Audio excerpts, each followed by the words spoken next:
Hello and what's up mga ka-anxiety. Ang pag-uusapan natin ngayon kung tungkol sa panic attack. Ano nga ba ang panic attack mga ka-anxiety? Ang panic attack mga ka-anxiety, ito yung isa sa mga sintomas ng anxiety kung saan bigla-bigla na lang dumadating sa ating mga katawan mga ka-anxiety. Yung bigla ka na lang kinakabahan, nanginginig, at hindi mo maipaliwanag kung ano nga ba naman mo mga ka-anxiety. Pero mga ka-anxiety, kung sakali man ito ay dumating o bigla lang bigla ka na lang nagpapanik attack, ang gagawin lang po natin mga ka-anxiety ay hayaan lang po natin sa ating katawan, hayaan lang po natin dumaloy, hayaan lang po natin dumaan mga ka-anxiety. Huwag po nating pipigilan, huwag po nating labanan dahil kung ito yung nilalabanan po natin mga ka-anxiety, mas lalo lang pong lumala mga ka-anxiety at lalo lang po tayong nahihirapan. Kaya mga ka-anxiety, ang gawin na po natin, hayaan lang po natin, tanggapin natin na dumaan sila, tanggapin natin na may panic attack tayo mga ka-anxiety. Dahil pag ginawa natin yung mga ka-anxiety, ilang segundo lang mga ka-anxiety, mawawala din po ito kagad. Mawala lang po ito kagad mga ka-anxiety.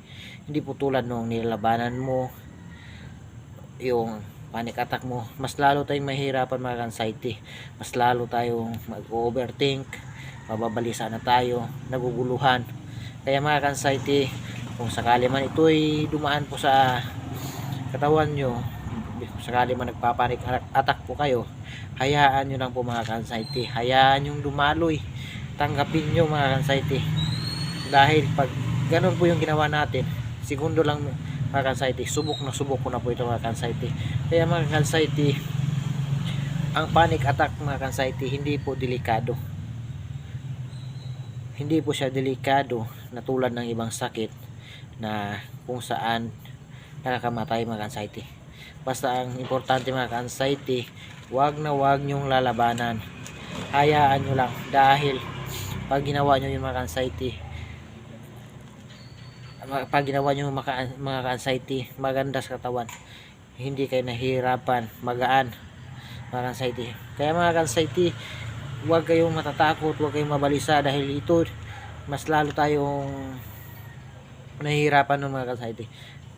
Kaya mga ka-anxiety, kung kayo may mga panic attack or anxiety, huwag kayong mag-alala mga ka-anxiety, darating din po yung panahon na tayo ay gagaling. Tingnan nyo po ako ngayon mga ka-anxiety, medyo okay na mga ka-anxiety, dahil ina-adapt ko lang po sa aking katawan na tanggapin ko to, hayaan ko na lang to, dahil balang araw gagaling din po itong mga ka-anxiety. Kaya mga ka-anxiety, sana gumaling na po tayong lahat, at sabayan lang po natin lagi ng pagdadasal mga ka-anxiety, dahil ang Panginoon lang po ang tagapagbagaling sa atin lahat mga ka-anxiety. At yun na po mga ka-anxiety, pakishare na rin po ng video na ito mga ka-anxiety, para makatulong din po tayo sa ibang may mga karamdaman na tulad ko mga ka-anxiety, na mahirap pero kayang-kaya mga ka-anxiety. At sana gumaling na po tayong lahat mga ka-anxiety. God bless po sa ating lahat.